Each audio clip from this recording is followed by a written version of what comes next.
오늘 우리에게 주시는 하나님의 말씀은 요나서 1장 4절에서 12절까지의 말씀입니다. 요나서 1장 4절에서 12절 말씀 저와 함께 한 목소리로 봉독하시겠습니다. 여호와께서 큰 바람을 바다 위에 내리심에 바다 가운데에 큰 폭풍이 일어나 배가 거의 깨지게 된지라. 사공들이 두려워하여 각각 자기의 신을 부르고 또 배를 가볍게 하려고 그 가운데 물건들을 바다에 던지니라. 그러나 요나는 배 밑층에 내려가서 누워 깊이 잠이 든지라. 선장이 그에게 가서 이르되 자는 자여 어찌함이냐. 일어나서 내 하나님께 구하라. 혹시 하나님이 우리를 생각하사 망하지 아니하게 하시리라 하니라. 그들이 서로 이르되 자 우리가 제비를 뽑아 이 재앙이 누구로 말미암아 우리에게 임하였는가 알아보자 하고 곧 제비를 뽑으니 제비가 요나에게 뽑힌지라. 무리가 그에게 이르되 청하건대 이 재앙이 누구 때문에 우리에게 임하였는가 말하라. 내 생업이 무엇이며 내가 어디서 왔으며 내 나라가 어디며 어느 민족에 속하였느냐 하니 그가 대답하되 나는 히브리 사람이요 바다와 육지를 지으신 하늘의 하나님 여호와를 경외하는 자로라 하고 자기 여호와의 얼굴을 피함인 줄을 그들에게 말하였으므로 무리가 알고 심히 두려워하여 이르되 내가 어찌하여 그렇게 행하였느냐 하니라. 바다가 점점 흉흉한지라. 무리가 그에게 이르되 우리가 너를 위하여 어떻게 하여야 바다가 우리를 위하여 잔잔하겠느냐 하니 그가 대답하여 나를 들어 바다에 던지라. 그리하면 바다가 너희를 위하여 잔잔하리라. 너희가 이 큰 폭풍을 만난 것이 나 때문인 줄을 내가 아노라 하니라. 아멘. 오늘 예배에 참석하신 여러분 한 분 한 분을 주님의 이름으로 사랑하고 축복합니다. 앞뒤 좌우에 계신 분들과 인사하겠습니다. 주의 이름으로 사랑하고 축복합니다. 새해에는 복된 소식 주실 줄 믿습니다. 좋은 소식이 많이 일어날 줄 믿습니다. 감사합니다. 저도 오늘 예배에 참석하신 여러분 한 분 한 분을 축복합니다. 오늘 말씀 요나 1장 4절에서 12절까지의 본문을 가지고 따라하겠습니다. 깊이 잠든 요나, 깊이 잠든 요나라는 제목으로 하나님의 말씀 증거하도록 하겠습니다. 인간의 인간됨이라는 것은 질문하는 데 있다고 생각을 합니다. 그래서 그 사람이 질문을 어떻게 하는지를 보면 그 사람의 수준을 알 수가 있고 그 질문을 통해서 그 사람의 됨됨이를 우리가 판단해 볼 수가 있습니다. 아무 말 안 하고 있으면 잘 모르지만 그 사람이 어떤 질문을 내게 한다. 아, 이 사람의 관심사는 이거구나. 이 사람의 됨됨이는 어떻게 됐구나. 생각은 어떤 생각을 가지고 있구나. 어떤 의도를 가지고 이런 얘기를 하는구나. 이것을 말해준다는 거죠. 그리고 무엇이냐고 묻기도 하고 왜 이렇게 됐냐고 묻기도 하는 경우가 있습니다. 이렇게 원인을 밝히려고 하는 물음은 인간의 특성 중에 하나이고 또 어찌 보면 인간의 특권이라고 생각할 수가 있습니다. 그런데 사실 교회 안에서는 이러한 질문, 누가 그랬냐, 왜 그랬냐라고 하는 책임 추궁은 교회 안에서는 바람직하지 못합니다. 우리는 서로를 사랑해야 되는, 끝까지 사랑해야 되는 하나님이 사랑이신데 하나님의 사랑이심을 믿는 우리가, 받은 우리가 끝까지 우리 지체를 사랑해야 하기에 교회 공동체 안에서는 누가 그랬느냐, 왜 그랬느냐에 대한 질문은 해서도 안 되고 그것에 대한 대답은 줄기도 어렵다라는 거예요. 그러나 세상에서는 우리가 질문해야 될 수 있을 때가 있습니다. 사과가 땅에 딱 떨어지는 것을 본 사람은 수없이 많았지만 그러나 이 사과가 왜 땅에 떨어지는가를 묻기 시작한 사람은 한 사람이었죠. 그 사람을 통해서 만유의 인력을 발견하게 됐잖아요. 무엇 때문인가 하는 것을 우리는 물어야 할 것입니다. 또 바른 해답을 얻기 위해서 끝까지 물어야 하죠. 원인 없는 결과는 없습니다. 그렇기 때문에 원인을 부정하려고 해서도 안 됩니다. 만일 원인을 부정하려고 한다면은 치료 방법을 찾을 수가 없습니다. 같은 문제를 당해도 늘 똑같은 실수와 늘 똑같은 고난을 반복할 수밖에 없다라는 거예요. 그렇기 때문에 뼈 아프고 괴로워도 우리는 당면한 문제의 원인을 찾아봐야 하는 것입니다. 자, 오늘 말씀에 보면은 아주 오래전 옛날에 있었던 하나의 사건이 나오고 있습니다. 단순히 역사적인 사건으로 그냥 옛날 이야기로 넘겨가기 쉽지만 우리는 이 사건 속에서 이 사건의 깊은 곳에서 생생한 하나님의 음성을 들을 수 있어야 됩니다. 다시스로 가는 배 한 척이 있었습니다. 갑자기 큰 풍랑을 만나서 파선 직전에 이르게 됐어요. 사공들은 무사히 배를 접안시키기 위해서 있는 기술을 다하고 또 배를 가볍게 만들기 위해서 가지고 있던 모든 물건들을 바다에 버립니다. 배를 가볍게 하기 위해서 가지고 있던 그 승객들이 가지고 탄 재산들, 그리고 장사하려고 실어놨던 물건들, 그리고 장사하고 나서 받았던 대금들, 뭐 이런 것들을 다 이 안에 있었겠지만 이거를 다 바닷속에다가 버려버렸습니다.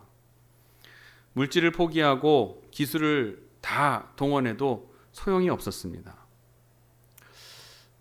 이제 이들이 내린 결론이 이렇습니다. 7절 말씀을 봅니다. 시작. 그들이 서로 이르되 자 우리가 제비를 뽑아 이 재앙이 누구로 말미암아 우리에게 임하였는가 알아보자. 이 재앙이 누구로부터 무엇으로부터 임하였는가 인하였는가. 여러분 이 재앙이라고 봤어요. 재앙이라고. 즉 이들은 이 상황을 상징적인 것으로 해석을 했다라는 거예요. 보이지 않는 하나님께서 지금 이 사건을 통해서 내게 무언가를 말씀하고 계시다라는 것으로 이들은 판단을 했던 거예요. 그렇기 때문에 우리가 하고 있는 이 노력들, 배를 가볍게 하기 위해서 돈도 버리고 또 물건도 버리고 화물도 버리고 하는 이 수고들이 다 하찮은 것이다. 무익한 것이다 라고 알았던 거예요. 드디어 깨달은 거예요. 참 우리 인간은 이래요. 이 상징을 깨닫기 위해 하나님의 말씀을 깨닫기 위해서 자기의 노력으로 뭔가를 해보려고 하다가 결국은 다 안 된다라는 것을 알고 깨달을 때 하나님을 찾게 돼요. 그 전에 찾으면 더 좋을 텐데. 그렇기 때문에 우리는 빨리 하나님을 찾고 하나님을 가까이 할수록 우리에게 좋은 것이라는 것을 잊지 마시기를 바랍니다. 하나님을 가까이 하십시오.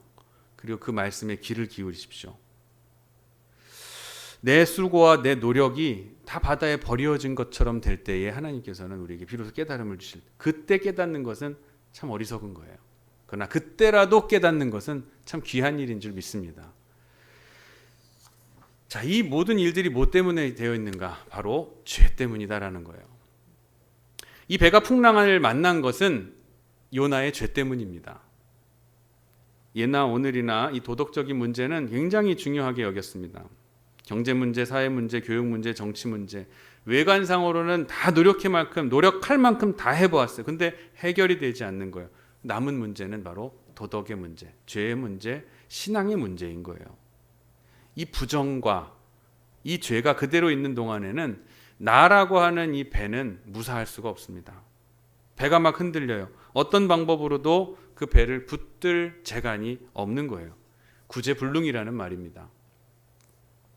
나타나지 아니하는 죄 때문에 감추어진 사건 때문에 지금 다시스로 가는 이 배는 파선 직전에 놓여지게 됐어요. 이스라엘 백성이 하나님의 은혜로 출애굽해서 광야 40년의 어려운 그 고난을 시련을 다 치르고 요단강을 건너서 가나안 복지에 들어갔습니다. 이들은 난공불락이라고 여겨지는 여리고성을 정말 손 하나 까딱 안 하고 함락시키게 돼요. 그러자 자신만만해집니다.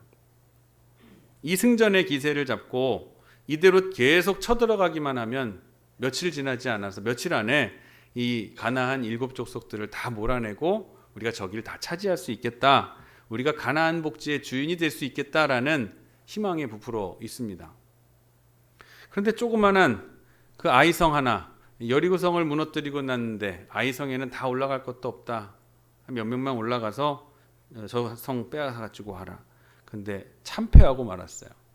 도망치고 말았어요. 이제 돌아와서 하나님의 법궤 앞에서 울게 될 때 하나님께서 분명하게 이렇게 말씀하십니다. 너는 일어나서 백성을 거룩하게 하여 이르기를 너희는 내일을 위하여 스스로 거룩하게 하라. 스스로 성결케 하고 내일을 기다리라 라는 뜻이에요. 나를 성결케 하고 거룩해 만들고 내일을 기다리라. 귀중한 말씀을 여러분 꼭 기억하시기를 바랍니다. 아수르 나라의 수도인 니느웨는 요나가 싫어하는 곳입니다. 우리나라가 일제 강점 36년의 지배를 받아서 지금까지도 일본에 대해서 감정이 좋지 못한 분들도 많이 계시죠. 그것처럼 아수르도 마찬가지예요. 이 히브리 민족에게 아수르라는 나라는 나라를 한번 멸망시킨 적이 있는, 수시로 쳐들어와서 아주 괴롭히는 나라라는 거죠. 요나가 별로 좋아하는 나라가 좋아하고 후보를 얘기할 수 있는 게 아니라 이거는 민족적 감정이 들어가 있는 아주 반감을 가지고 있는 나라가 아수르인데, 그 나라의 수도가 니느웨고 거기에 사는 사람들은 약 추산하면 12만 명 정도 살고 있어요. 당대에는 세계 그 열강이라고 할 수 있고, 제일 크고 화려한 힘의 본산이다라고 한다면은 뭐 아수르, 바벨론, 뭐 페르시아, 그 뒤에 이제 페르시아, 바사 왕국 이렇게 되겠죠.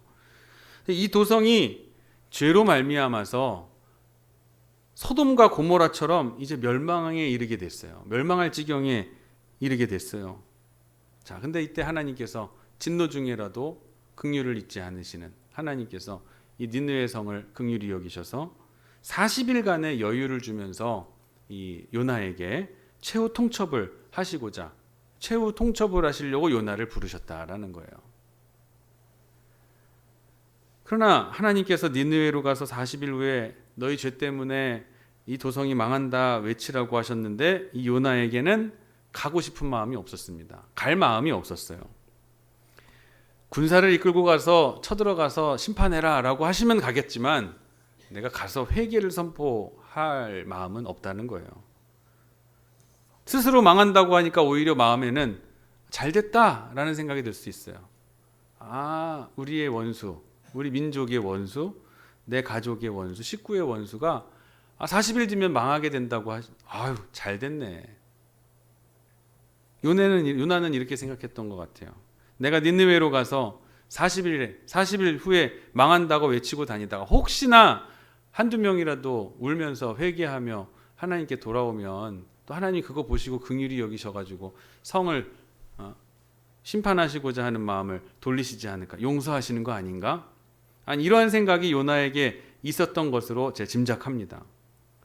망하면 잘 될 일인데 내가 왜 가서 저들을 용서받게 하는 일을 해야 되느냐라고 하는 마음이 가지고 있다는 것이죠. 그래서 요나는 하나님의 명령을 거스르고 다시스로 가는 배를 탑니다. 자, 근데 그 배에서 바로 이런 일이 일어나게 된 거예요. 요나라는 이름의 뜻이 있습니다. 비둘기라는 뜻이에요. 비둘기라는 것은 이제 평화라는 것을 상징하고, 온유하고 겸손함을 상징하고 순종을 상징을 하잖아요. 근데 지금 요나의 마음은 비둘기가 아닙니다. 비둘기가 아니에요.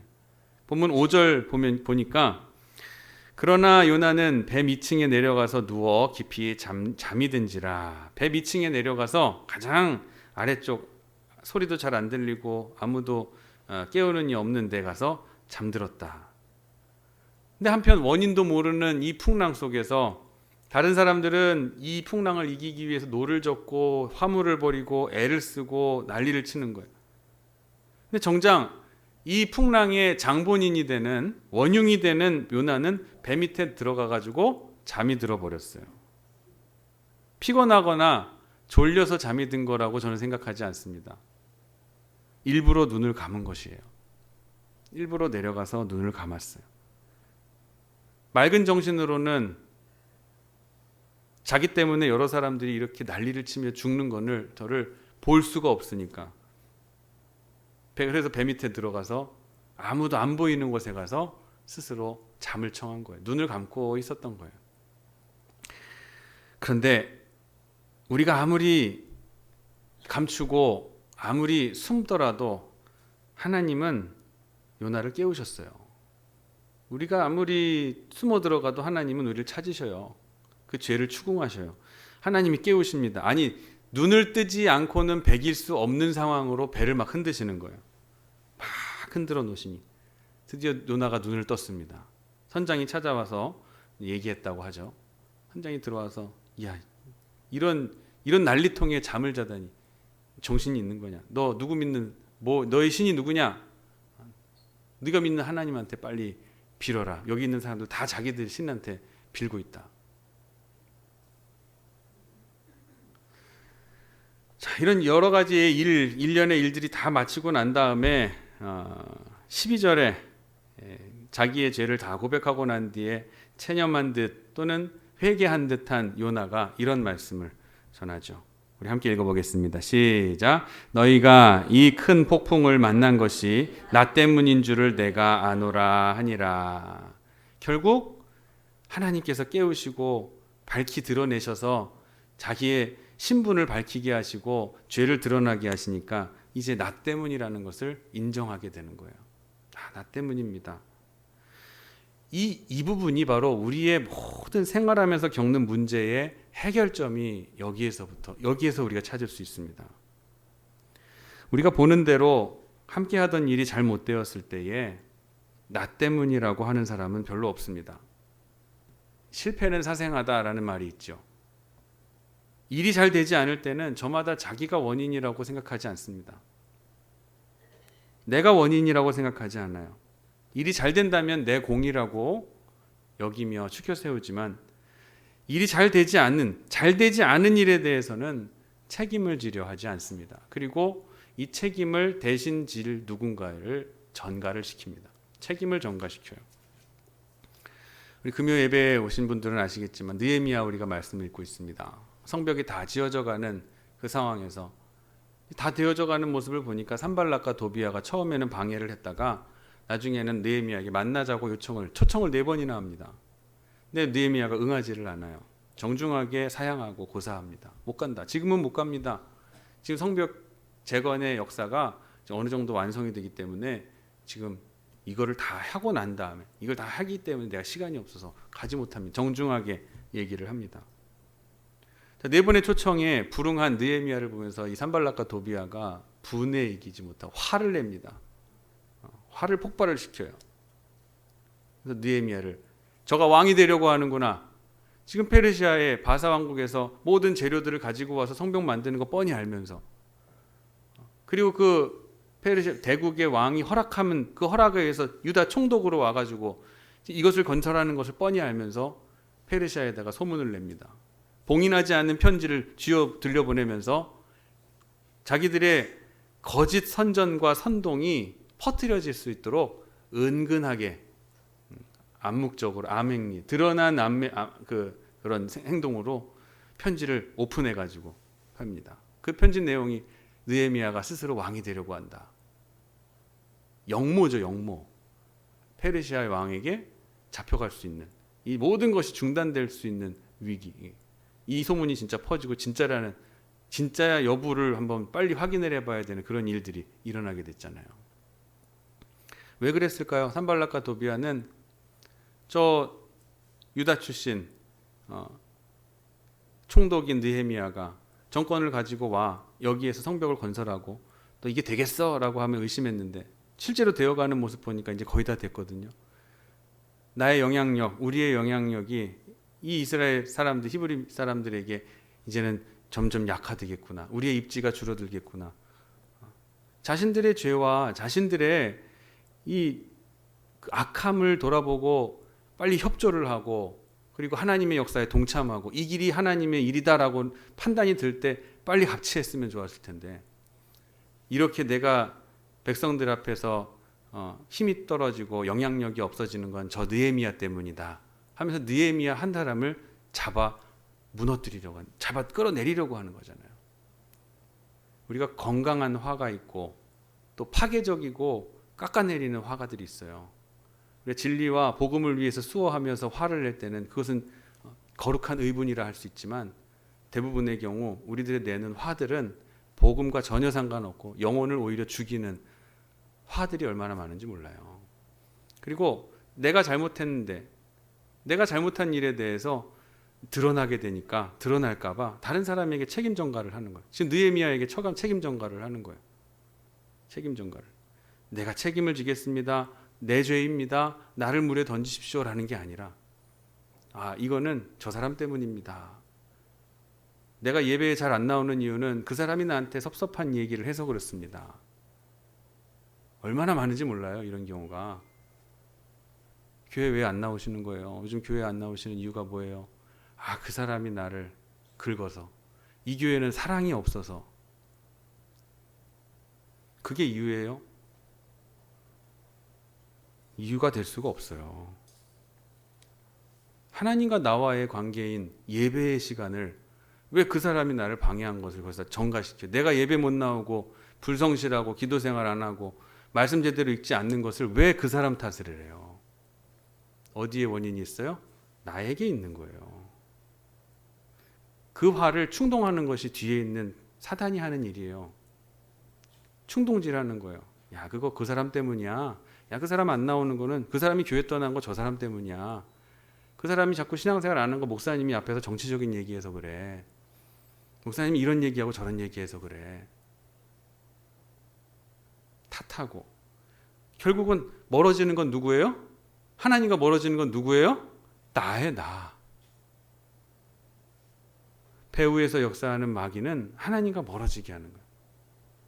영혼을 세우고 격려하고 위로하고 같이 함께 자라자는 것은 하나님의 일이에요. 살리는 일은 생명의 일은 하나님의 일인데 시기하고 질투하며 미워하고 배후에서 충동질하게 하는 원수 사단이 있음을 알아차린 느헤미야는 어떻게 했는지 아직 성벽이 중수되지 않았으니까 우리가 할 일이 아직 많습니다. 아직 먹고 마실 때가 아닙니다. 정중하게 거절하는 거예요. 내가 예배 빠지고 헌신이 아깝고 봉사하고 충성하는 일에 자꾸 빠지는 것은 내 신앙에 문제가 생긴 겁니다. 내 신앙에. 저 사람이 뭐라 그래서, 저 교육자가 목회자가 뭐라 그래서가 아니에요. 나를 비난하는 말 또는 나에 대한 험담을 똑같이 들어도 화내며 따지는 사람이 있는가 하면 그 상황에서도 이게 하나님께서 배를 흔들어 깨우시는 하나님의 신호구나, 말씀이구나 생각하며 잠자던 자리에서 일어나는 사람들이 있다라는 거예요. 누가 되어야 되겠어요? 후자가 되어야죠. 이걸 깨우시는 하나님의 역사구나.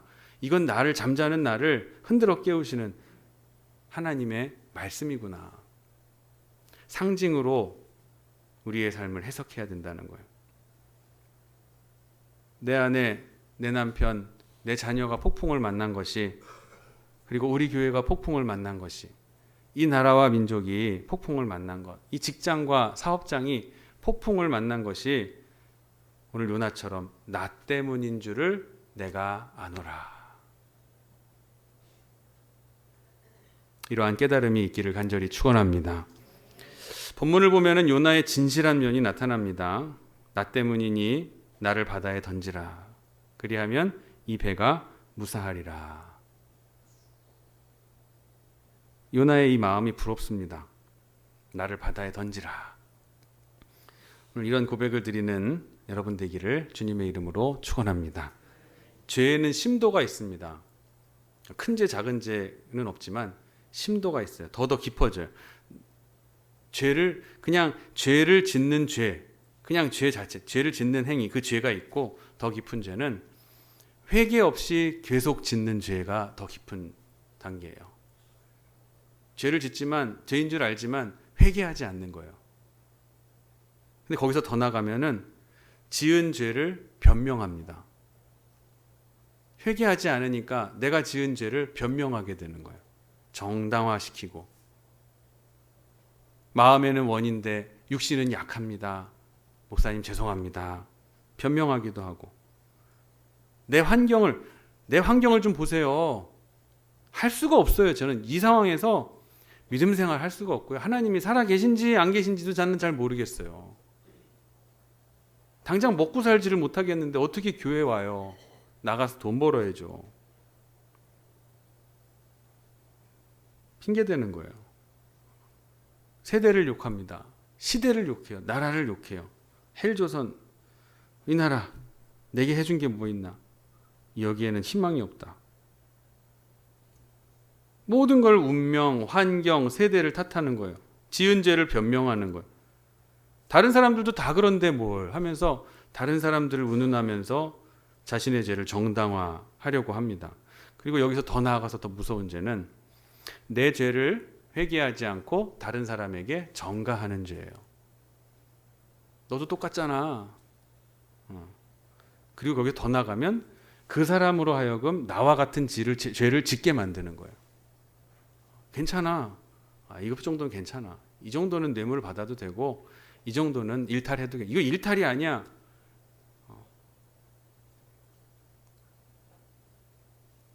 남들도 다 그러는데 뭐. 이 죄가 점점 심도가 깊어지는 거예요. 오늘 요나는 바로 이런 고차원적인 죄를 짓고 있는 거예요. 고차원적인 죄를. 그러면서 뱃속에 숨어 있었단 말입니다. 여러분, 주인이라는 것 어떤 사람을 얘기할까요? 주인이라는 것은 책임을 지는 사람입니다. 여러 가지 의미를 들어서 주인을 설명할 수 있겠지만 여기 말씀을 중심으로 주인에 대한 개념을 한번 살펴보면 책임을 지는 사람, 그 사람이 앉아있는 의자가 그 사람이 주인이고 종임을 나타내는 것이 아니에요. 어떤 사람이든지 책임을 지는 사람이 주인인 거예요. 잘못이 되었을 때에 그것을 책임지는 사람이 주인이고 그게 내 탓이라고 나설 수 있는 그 사람이 바로 자유인인 줄 믿으시기 바랍니다. 자유한 거예요. 난 자유. 책임지는 사람이 자유할 수 있어요. 자기의 책임을 남에게 돌리고 있는 동안에는 그 마음이나 심령이나 생활까지도 영원히 자유할 수가 없습니다. 매 사건, 매 일들이 사사건건 다 다른 사람 탓이고 다른 사람이 잘못했고 다른 사람. 절대로 주인이 될 수가 없어요. 자유할 수도 없어요. 영원히 자유할 수가 없어요. 결국은 책임지는 사람만이 주인이 되는 거예요. 자유인이 되는 거예요.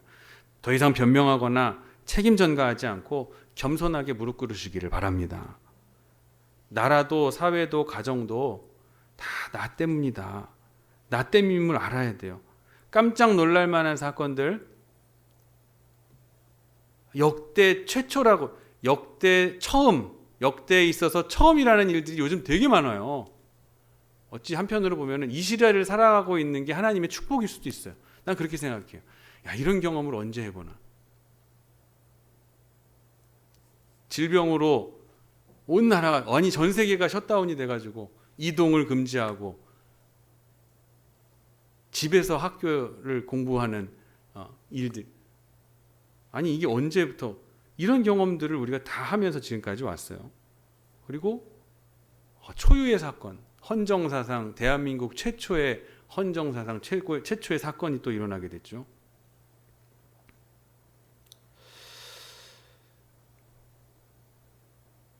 그래요. 이런 사건들이 연속해서 발생합니다. 그런데 우리는 여러 가지로 생각하지 마시기를 원합니다. 성경이 말하는 것은 죄 때문이에요. 더 중요한 것은 내 죄를 깨닫게 하기 위해서 나로 하여금 회개케 하고 나로 하여금 진실케 하기 위해서 이 일들이 내게 있다라는 것을 우리는 알아야 된다는 거예요. 예수님께서 이런 사건을 해석할 때 어떤 자세를 가져야 되는지에 대해서 우리에게 알려주신 말씀이 있어요. 누가복음 13장 4절 말씀에 보면 실로암에 있던 망대가 갑자기 폭삭 무너져 버립니다. 왜 무너졌는지도 몰라요. 하여튼 폭삭 무너져 버렸어요. 18사람이 그 아래에 있다가 압사당하는 사고가 일어납니다. 이 사건에 대해서 예수님께서 이렇게 해석해 주셨어요.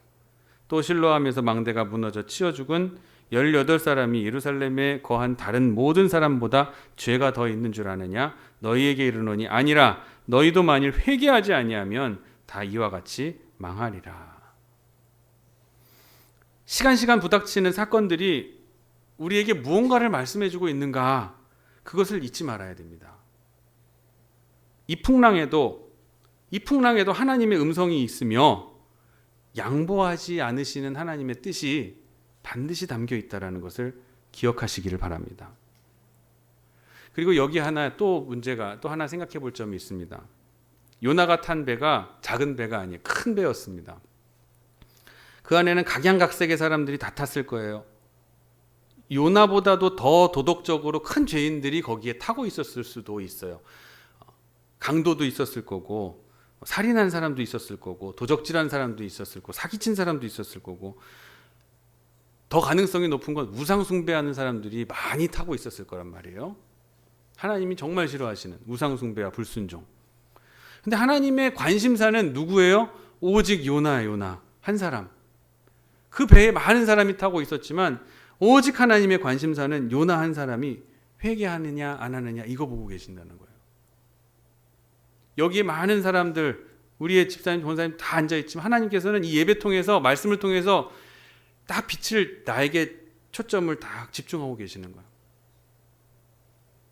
내가 이 배 가운데에서 진정한 회개의 자리로 나가고 있느냐, 아니면 그냥 매주 와서 드려지는 형식적인 예배로서 그냥 돌아갈 것이냐. 나에게 다 관심을 가지고 계시는 거예요. 관심사는 거기에요. 이 배에 살인 강도자가 100명이 탔더라도 하나님은 그걸 묻지 않으시는 거예요. 하나님께서 물으시는 바는 하나님의 뜻을 어기고 도망가는 요나 한 사람이었어요. 여러분, 소돔과 고모라가 죄 때문에 망했다고 생각하십니까? 의인 10명이 없기 때문에 그 땅이, 소성이 망했어요. 10명만 있었으면, 요나가 탄 배는 갖가지 죄인이 있었습니다만 하나님께서 중요하게 생각하신 것은 하나님의 사람인 요나 한 사람뿐이었어요. 요나를 통해서 하나님의 뜻을 이루기 위해서 이 풍랑이 있었던 거예요. 모든 사람이 죄 지어요. 저 사람도 나보다 더 심한 죄 짓고 있는데, 모든 사람이 죄를 짓지만 하나님께서는 니느웨 사람들을 사랑하시고 그 니느웨 사람들을 구하기 위해서 요나를 보내시고 그들을 구원하기를 원하시는데, 요나가 말을 듣지 않는 거예요. 요나가 말을 듣지 않아. 그래서 풍랑을 보내신 거예요. 구원의 역사를 이루기 위해 하나님이 내게 뜻을 가지고 계신데 요나가 기피했다라는 말이에요. 기피하니까 하나님께서 풍랑을, 그래서 풍랑은 내게 꼭 있어야 했던 거예요. 풍랑은 내게 꼭 있어야 했던 거. 여러분, 하나님께서 이 나라와 이 민족, 이 결의 앞에, 그리고 우리 교회와 여러분의 가정 앞에서 내게 이루고자, 나를 통해서 이루고자 하시는 하나님의 뜻이 무엇이 있겠습니까? 그 귀한 뜻을 이루려 하시고 그 뜻을 이루려 하심에 오늘 우리가 부딪히는 일들은 있어야 되는 거예요. 부딪히는 일들이 반드시 있어야 돼요.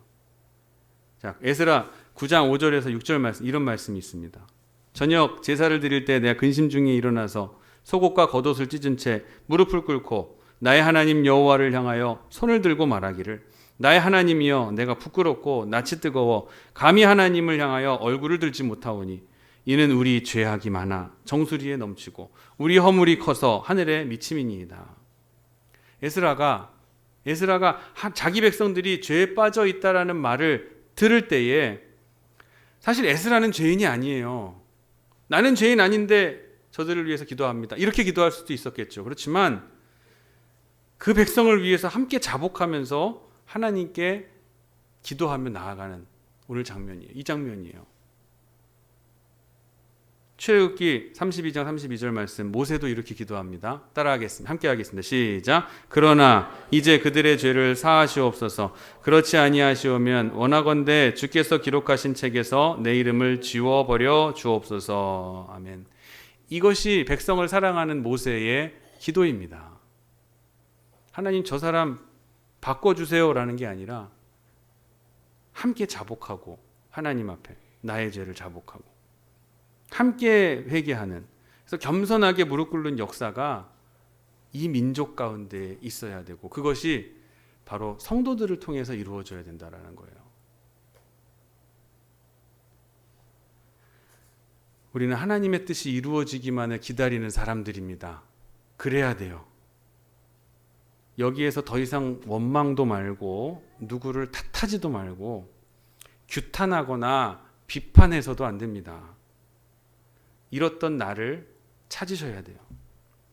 깊이 잠들어버린 요나를 내가 깨워가야 돼. 깨우시는 하나님의 말씀을 오늘 들을 수 있어야 된다는 거예요. 그리고 책임질 줄 아는 주인이 되시기를 바랍니다. 책임지시는 주인. 그래야 자유함을 누릴 수 있어요. 자유하는 은총을 누리시는 저와 여러분 되기를 주님의 이름으로 축원합니다. 기도하겠습니다. 하나님 아버지, 감사합니다. 세상이 흉흉하고 죄악의 물결이 높아만 갑니다. 아픔은 있으나 생각은 없고, 고통은 겪으면서도 그 원인을 생각하기를 싫어하는 이 세대 속에서 저들을 불쌍히 여겨주시며 우리에게 그 깨달음을 배를 흔드시는 하나님의 이 역사에 대한 깨달음을 우리가 가지게 하여 주시옵소서. 깊이 잠든 요나를 깨울 수 있는 시간이 되게 해주시고, 나를 바다에 던지라, 그리하면 이 배가 무사하리라 라고 말할 수 있는 용기와 진실된 깨끗한 믿음을 우리에게 허락하여 주시옵소서. 아버지여, 이제 우리는 전부가 나의 까닭임을 알고 나 때문인 줄을 알아서 겸손하게 무릎을 꿇는 중에 다시 겸손하고 하나님 앞에 자유인이 될 수 있는, 주인의식이 가지는 자유인이 될 수 있는 저희가 되게 하여 주시옵소서. 그래서 우리가 탄 이 배가 다시 고요한 가운데 평온을 찾을 수 있도록 하나님께서 역사하여 주시옵소서. 감사드리며 거룩하신 예수님의 이름으로 기도드립니다. 아멘.